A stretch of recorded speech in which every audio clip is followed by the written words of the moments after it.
Mga kapatid, may tao sa kabilang linya, isang magandang dalaga, feeling ko lang po yan. Si Jen ng Quezon City. Jen, good evening po. Good evening po. Eh, maulan ba dyan ngayon? Medyo po. Maaraw din ba? Ay, hindi. Malamang, mag-aalas 10 na kung umaraw dyan, ako te. Jen! Po. Ilang taong ka na? 19 po. 19 ang ginagawa sa buhay.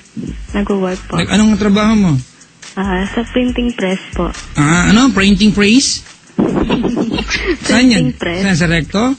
Dito po sa Mindanao Avenue. Sa Mindanao Avenue. O, sige. Hinaan mo na konting radyo? Okay po. Baka magalit ako sa'yo. Sino yun? Mga ka-boardmate ko po. Parang siguro sula kong tumawa. Oh, yung radyo! Pusang gala. Kulit nyo naman eh. Uy, inaano? May Jen? Pag hindi nyo ako sinunod, bababa ko yung telepono. Walang halong biro. Inaano? Bababa ko to. Pasensya na po, Papa Jack. Okay, binaba ko na yung yung telepono, yung yung katawan ng telepono. Nilapag ko lang nga sa hig. Jen! Po. Yan. Good evening sa'yo. Good evening din po. Feeling ko ang ganda-ganda mo. Tama po. Ayan. Hindi ka na nabiro. Joke lang po. Joke lang naman talaga. Hello, Jen. How are you? Okay naman po. Ayan. Ikaw ay, anong ginagawa mo sa printing press? Secretary po ako. Wow. Gusto ko yung mga ganyang trabaho, di ba? Minsan nakakarelasyon ng mga boss yan eh. Kayo ng boss mo, okay naman kayo? Okay naman. May relasyon na kayo? Wala po. Siyempre, di ba? Employer sa employee. Yan naman relasyon na inisip mo. Ayan, Jen. Po. Nakabahan ka ba? Opo. Kaya kita hinaharot para mawala yung nervyos mo. Nakabahan. 19. Opo. May jowa. Meron po. Ilan? Isa lang po. Isa kasi may dalawa dyan. Isa lang jowa mo? Dalawa po. Hindi nga. Opo. Diyos ko, kapakakati mo, ha? Dalawa boyfriends mo? Opo. Ayup ka? Dali, ba't ka tumawag sa akin? Hingi lang po ng advice. Sige, ilan ba yung kasama mo dyan? 9 po kami dito. 9. O, di may 8 pa dyan, di ba? Opo. Papakisabi sa kanila, quiet lang, ha? Okay po. Kasi pag hindi ko naintindihan yung kwento mo, hindi kita mapapayuhan ng tama, okay? Okay po. Maganda para maayos ang usapan. Habang nag-uusap tayo, sabi mo sa kanila, mag-spirit at daglas muna sila, ha? Magtawag sila mga kaluluwa dyan, ha? Effective mo yung Wednesday, ha? Paano sila maingi ka mo, okay? Okay po. Ayan, sige. Okay na. Okay pa. Quiet lang mga girls, ha? Hanap kayo ng drum, lubog muna kayo doon. Mga 2 hours. Lutang na lang kayo later. Sige, Jen. Po. Kwentuhan mo ko, dali. Kasi po, Papa Jack, may boyfriend po ako dito sa Quezon City. Tapos po... Gano'ng katagal na kayo ng boyfriend mo sa Quezon City? 1 year and 6 months po. Wow, gano'ng kadalas magkita? Dalang lang po yung mga 3 times a month po. Madalang pa ba sa'yo yan? Opo. Every day off, di ba? Tapos? Ayun po, kasi po Papa Jack, may girlfriend po rin kasi siya. Ano na? May girlfriend din po kasi siya. Sinabay sa'yo? Nauna ba yun? Nauna ka? Nauna po yun. Ba't pinayagan mo? Napaalam ba kayo sa unang girlfriend? Sige. Ibig sabihin, 1 year and, gano'ng katagal na kayo? 6 months po. 1 year and 6 months ka ng kabit. Ha? Gano'n na nga po. Wow. Anong pakiramdam pag kabit ka? Mahirap po. Mahirap. Ba't pumapayag ka? Ha? Mahal po eh. Mahal. Diba? So dahil mahal mo, kakalimutan mo na lang yung dignidad mo bilang babae. Ganun ba yun? Hindi naman po. Bakit pinaabot mo ng higit isang taon tapos kabit ka? Meron. Ano ba yung nakukuha mo sa kanya? Hindi maiwan. Totoo lang. Maliwan sa pagmamahal. Saya po. Ilang taon na ba yung boyfriend mo na yan? 30 years old. 30? Opo. Sinusustentuhan ka ba niyan? Yung totoo? Hindi po. Napapala mo dyan.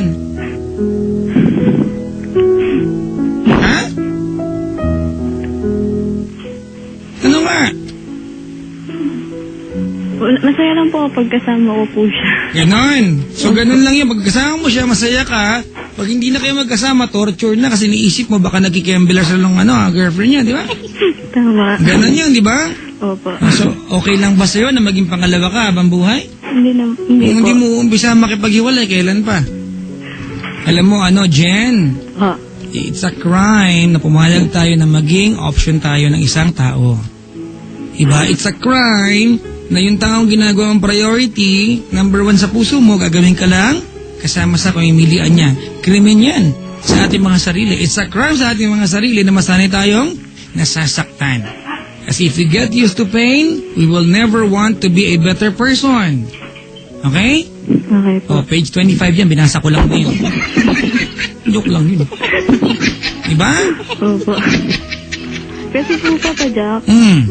ilang beses na rin po akong nag-try na lumayo po. Kaya na naman tayo. Alam mo, ayoko naman yung kadulog-duluhan ng sentence mo. Iba yung nag-try sa ginawa. Iba, nag-try ka nga, pero Diyos ko, umarte ka lang naman. Kasi kung hindi ka umarte, malamang hiwalay na kayo. Hindi kayo naghiwalay kasi umaarte ka lang noon. Gusto mo lang feel na maganda ka pa rin, di ba?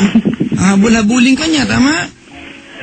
Kasi kung talaga nakikipaghiwalay ka, malamang hiwalay kayo ngayon. Nag-try ka lang. Di ba? Ginawa ko naman po. Hindi naman nangyari. Iba kasi yun di ba? Iba yun. Kahit sabi mo sa akin na, nag-try po ako bakit kayo pa rin hanggang ngayon? Kasi umaarte ka lang noon, hindi ka decided na makipaghiwalay talaga. Di ba? Opo. Oo. Anong tanong mo ba sa akin? Kung ano po. Ano? Hindi ko na po alam. Ha? Hindi ko na po alam gagawin ko po. Bakit?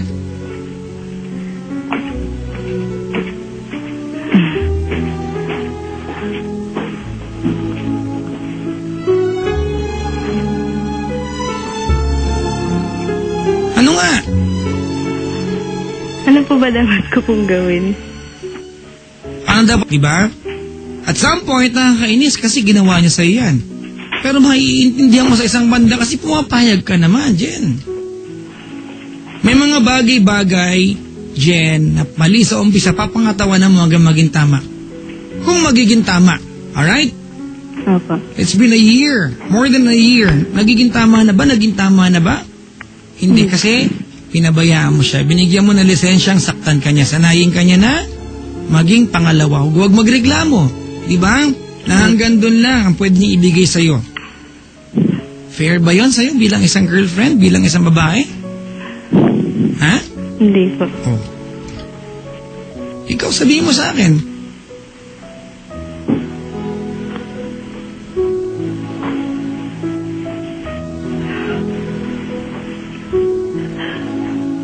Kung nakikinig siya, anong pangalan yan? Huwag na po. First name. Huwag na po, Papa. First name! Pusa. First name. Hernan po. Ha? Hernan. Hernan. Yung tarantadong yan. Anong gusto mo message sa kanya? Nayupak na yan. Ikaw malandi ka din. Dali! Hernan! Mensahe. Dali. Para malaman ako saan nanggagaling yung ano na yan. Dali.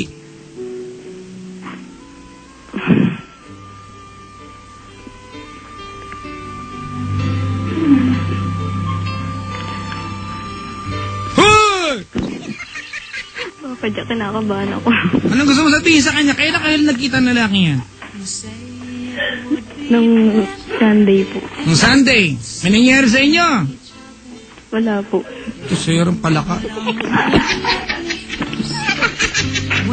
Wala po. Sige. Sige, anong gusto mo mensahe sa kanya?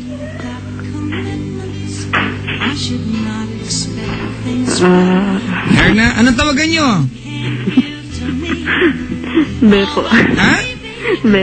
Be. Dali.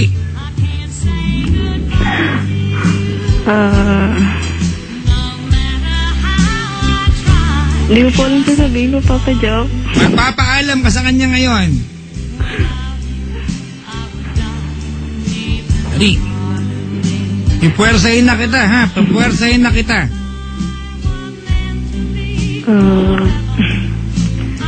Hernan, thank you sa lahat. Alam ko nakikinig ka.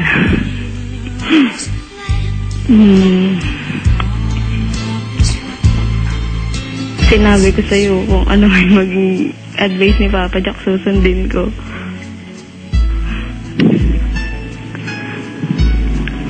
Ayun. Goodbye na. Alright. Ayaw kita maging bitter sa bagay nito, Jen. So, kahit pa paano, I want you to say thank you sa kanya. No. Say sorry for everything that you've done wrong sa kanya. Say thank you sa mga bagay na naiambag niya sa'yo. Diba? Opo. Kung nag-text siya yan, diba? Siya ba yan? Siya ba yan? Hindi po. Ay, hindi. Oh, tapong mo na yung cellphone mo. Kausap ka dito. Oh, sige, oh. Say sorry, say thank you. Diba? And then say goodbye.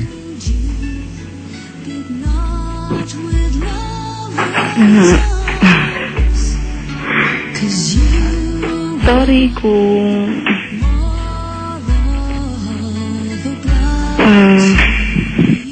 kinakabahan ako, Papa Jack. Kakabahan! Alam mo, Jen, you're doing something good para sa sarili mo. Maawa naman ka sa girlfriend niya, niloloko nyo rin. Mga hayop kayo. Landi ka din. Li!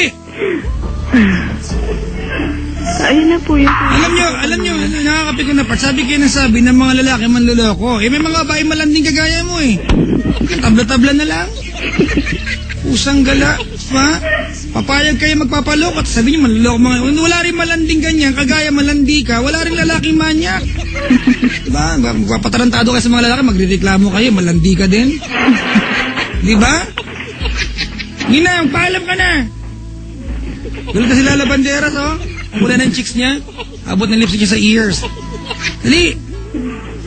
Goodbye na lang, Papa Jack, sabihin ko. Huwag ka na makipagkita dyan, ha? Opo. Makikinig ba yung ngayon? Tinext ko po siya eh. Oh, Hernan, tarantado ka, ha? Manyak ka. 1 year. More than 1 year. Ano? Kung ikaw yung girlfriend, anong pakiramdam? Ha? Sakit po. Anong pakiramdam? Ikaw yung girlfriend? Masakit po. Only to find out that diba, for more than a year, boyfriend mo, diba? Niloloko kasi may isang Jen na pumayag. Oh, ano sabi ni Confucius? Huwag mong gawin sa iba ang... Ayaw mong gawin sa'yo. Tama! Wait, doon pala, tinuturo na sa atin, hindi mo naalala? Pusang gala. Okay? Okay po. Pasensya ka na, Jen, kung medyo nagagalit ako, di ba? Okay lang po. Kasi alam mo, nakakainis pakinggan na kailangan mo ako makausap para ma-confirm mga bagay-bagay na dapat mong gawin. Paano pag di ka nakatawag sa akin? Forever ka na number 2. Hindi po. Di ba, huwag niyo iasa sa akin lahat ng bagay. Huwag niyo iasa sa ibang tao. Di ba? Kasi may mga bagay na kailangan mo lang mag-isip mo po at maging matalino paminsan-minsan gamitin ng utak more than your heart. Diba? Kung hindi mo kayang gawin yun at mahirap ka kasing gawin yun, isipin mo rin yung word na delikadesa. Alright? Okay? Okay. Sino nag-text na yan? Siya ba yan? Hindi pa rin po. Hindi pa rin. Okay. Ano yan yun? Dahil mo ka-text ha. Sama ko loot. Sige, salamat sa pagtawag ha. Okay po. Umayos ka na. Opa. Usang gala. Huwag ka mag-alala. Jen? Pa. Pag nawala itong lalaki ito sa buhay mo, don't worry, it's the rule of the universe, someone will come along your way. Alright, aalagaan ka, hindi ka gagawin number 2. Kay Hernan, option ka lang, pangalawa ka. Sa ibang lalaking pwede magmahal siya, magiging reyna ka na. Saan mo gusto? Doon sa pangalawa, maging reyna ka. Maging reyna po. Yan! Okay? Okay po. O sige, salamat sa pagtawag. Thank you po, Papa Jack. Mga kaibigan, si Jen, nakakalungkot, ano? Kailangan may ganito munang session sa atin bago tayo, ano? Kaka-athar! Pakitawag sa akin, ang number ko, walang pinagbago since last year, yun pa rin po. Ayan, 8326171. Totoo yung sabi nila, mga kapatid, love is blind. O, pakantayin natin si Tiffany. Kanta niya yun eh. Oo nga. Tawag na dali ng 8326171.